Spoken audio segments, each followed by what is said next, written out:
भगवान ने कहा है 83,99,999 योनियों को भोगा है, जब जाकर ये मनुष्य का शरीर प्राप्त हुआ है। और ये दुर्लभ शरीर को प्राप्त करके अगर केवल संसार के भोग प्रिय लग रहे हैं, संसार में रस आ रहा है, इसका अर्थ है अभी तुम्हारे शरीर को पूर्व की जितनी योनियां हैं उन योनियों का अभ्यास है। भगवान का अभ्यास नहीं हो रहा, अभ्यास वहां का है जिनको छोड़कर आए। और ये मनुष्य देह प्राप्त करके भी सज्जन इसलिए आए हैं कि हे नाथ, बस अब लौट कर इस संसार में नहीं आना, क्योंकि अब ना बनी तो फिर ना बनेगी, और अब ना बनी तो कोई नारी तुम्हें फिर ना जनेगी। ये अंतिम अवसर है भगवान की ओर से। इसके बाद व्यक्ति के हाथ में केवल पछतावा रहता है, और पछताया नहीं जो कहीं भी कभी उसे अंत समय में पछताना पड़ा। आखिर में वो पछताता है। भगवान ने अवसर तो बहुत अच्छा दिया था, समय अच्छा था, शरीर अच्छा था, धन अच्छा था, अवसर अच्छा दिया था, पर मेरे जीवन का दुर्भाग्य रहा कि मैं अच्छे समय का लाभ नहीं ले पाया। और एक बात पूरी धर्म सभा समझ लेना, समय अच्छा चल रहा है, अच्छे समय में भगवान का भजन करो। शरीर स्वस्थ है, सब ओर से अनुकूलता है, भगवान का भजन। आदमी करता क्या है, समय खराब हो जाता है तब भगवान क्या जाता है। भगवान ने कहा जब तेरा समय अच्छा था तब तो तू मेरे द्वार पर नहीं आया। बहुत अच्छा समय दिया था, पर तूने समय का उपयोग नहीं किया। और ध्यान रखना, समय चूक सम चूक नहीं, और समय लाभ सम लाभ, चतुरन के खटकन लगे, जब समय गया है भाग। समय चला गया फिर लौट कर आने वाला। जिस समय आप कथा सुन रहे हो, आप सोचो यही समय, यही 10 सितंबर 2025 फिर लौट कर आ जाए, बताओ आएगी लौट कर? कहा भैया वो जो समय था जो गया सो गया। खोया हुआ धन पा सकते हो, खोए हुए शरीर को फिर पा सकते हो, और जो समय एक बार चला गया फिर वो समय लौट कर आने वाला नहीं। वक्ता भी बहुत मिल जाएंगे, हमसे अच्छे अच्छे वक्ता मिल जाएंगे, ज्ञानी मिल जाएंगे, वक्ता मिल सकते हैं, और तुम सोचो कि यही का यही वक्त मिल जाए, उन्हें का वक्त नहीं मिलेगा। वक्ता तो मिलेंगे पर वक्त नहीं मिलेगा। राम भी पंचवटी के घाट पर गोदावरी के तट पर बैठे थे, चारों तरफ से वृक्ष लगे थे, मंद मंद हवा चल रही थी, गोदावरी के बहने की कान में किंकिर नुपुर के जैसी आवाज आ रही थी, पक्षी कलरव कर रहे थे, मन अपने आप रम रहा था। राम एक शिला पर बैठकर अपनी पत्नी जानकी से कहते, जानकी आज मेरी इच्छा है, मैं तेरे को कथा सुनाना चाहता। हाँ सुना। राम कथा सुना रहे, जानकी सुन रही, ऐसी कथा, ऐसा आनंद आ रहा है। पर माया का प्रभाव देखो, राम कथा गा रहे हैं, जानकी सुन रही है, माया का प्रभाव। जानकी ने थोड़ी गर्दन यहां घुमाई, सामने जंगल में एक सोने का मृग खेल रहा है। सोने का मृग है। राम ने कहा कहां देख रही है? यहां देख, मैं कथा सुना रहा हूं। कहा राम सोने का मृग है, सोने का। राम ने कहा जानकी समय भी ये सोने का है, ये समय भी सोने का है, यहां देख। जानकी थोड़ी देर सुनती, फिर आंख मिचकी, फिर वही मृग सोने का सामने। राम सोने का मृग है। राम ने वही किताब बंद करी, उनने कही हो वही कथा। उनने कहा क्यों?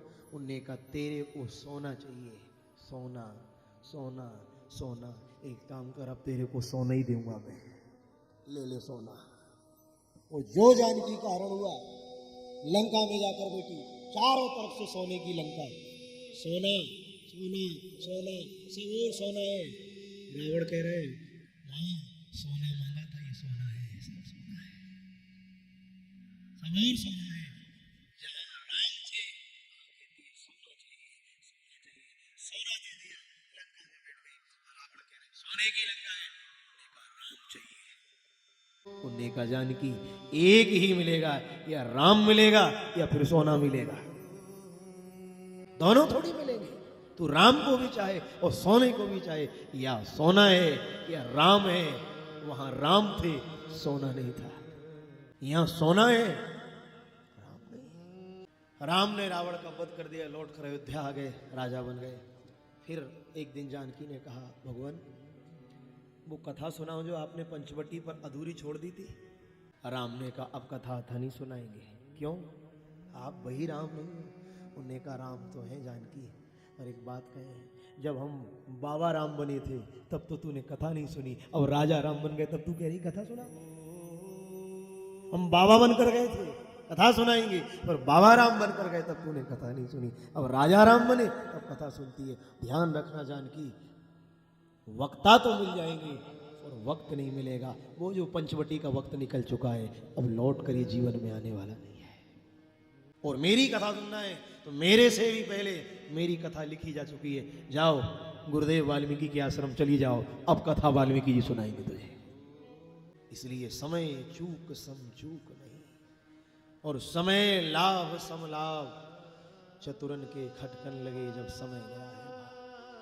इसलिए समय का लाभ ले लो, समय बहुत अच्छा है। और बच्चे बच्चियां नौजवान साथी, बचपन से भगवान में मन लगाओ, बचपन से भजन करो।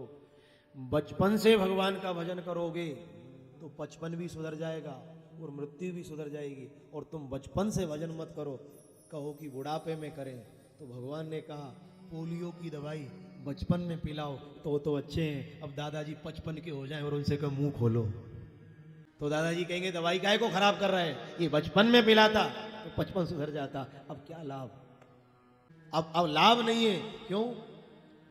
क्यों सोच करे पागल मनवा, जो बीत गया सो बीत गया। क्यों सोच करे पागल मनवा, जो बीत गया सो बीत गया। झूठे जग के इस झूठे खेल में कोई हार गया कोई जीत गया। झूठे जग के इस झूठे खेल में कोई हार गया कोई जीत गया। जीवन की जंग सभी लड़ते, पर कोई हार गया कोई जीत गया। क्यों सोच करे पागल मनुआ।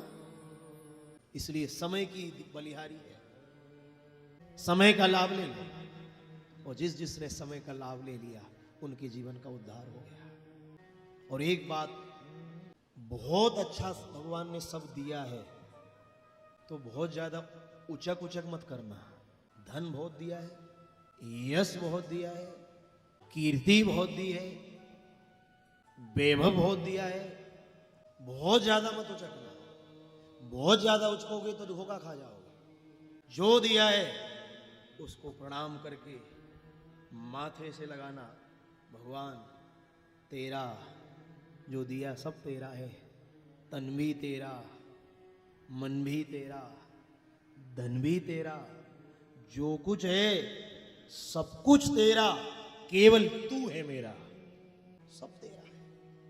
आदमी बहुत उचकता है, मेरे को भगवान ने इतना दिया इतना दिया, और कई बेचारे बहुत दुखी हो रहे हैं, बहुत स्थिति ठीक नहीं, बहुत बुरा है, बहुत दुख है, बहुत तकलीफ है। हम एक बात कहें, जो बहुत दुखी हैं आप भी चिंता मत करना, उसके भरोसे बैठे रहो। और जो बहुत उचक रहे हैं ज्यादा मत उचकना। क्यों?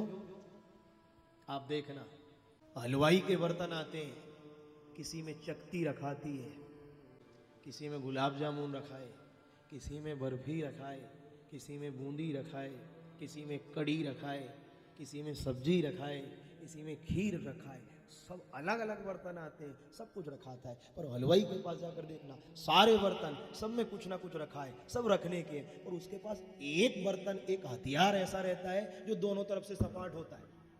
क्या कहते हैं उसको? खोंचा। देखना जाकर। अब खोंचे से पूछो, दादा तुम्हारे अंदर चकती रखाएगी, गुलाब जामुन रखाएगी, कड़ी रखाएगी, क्या रखाएगा? उन्हें कहा अपने अंदर कुछ भी नहीं रखता।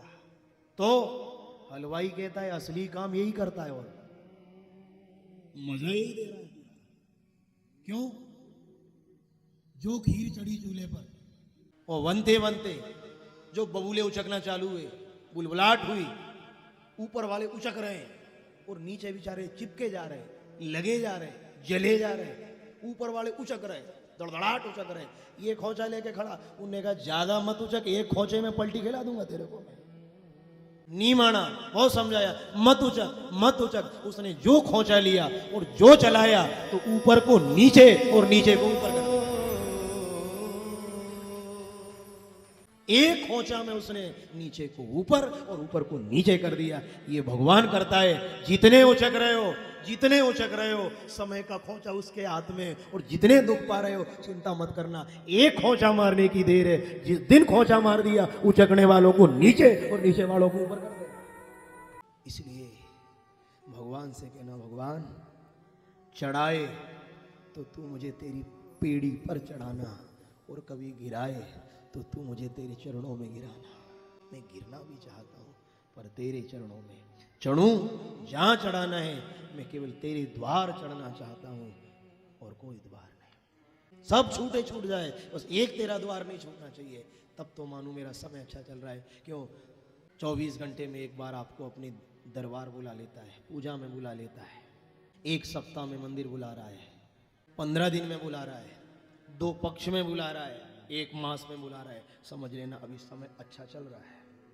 24 घंटे में आपको अपने पास नहीं बुलाता, 1 सप्ते में आपको आपके दरबार नहीं बुला रहा, 1 पक्ष में नहीं बुला रहा, 1 माह में नहीं बुला रहा, 1 अयन में नहीं बुला रहा, और 1 संवत्सर में ना बुलाए, बस उस दिन गांठ बांध लेना, अब मेरा समय खराब आने वाला है। कोई गुरु नहीं बताएगा, कोई ज्योतिषी नहीं बताएगा, कोई कुंडली दे, आप खुद देख लेना, अब आपका समय बिगड़ने वाला है। क्योंकि उस भगवान ने अपने द्वार बुलाने से तुम्हें छोड़ा दिया है, तुम्हारे द्वार नहीं बुला रहा वो। अब इससे अर्थ ये है, अब समय खराब आ रहा है। और भगवान के द्वार पर यही प्रार्थना करना, भगवान तेरा द्वार कभी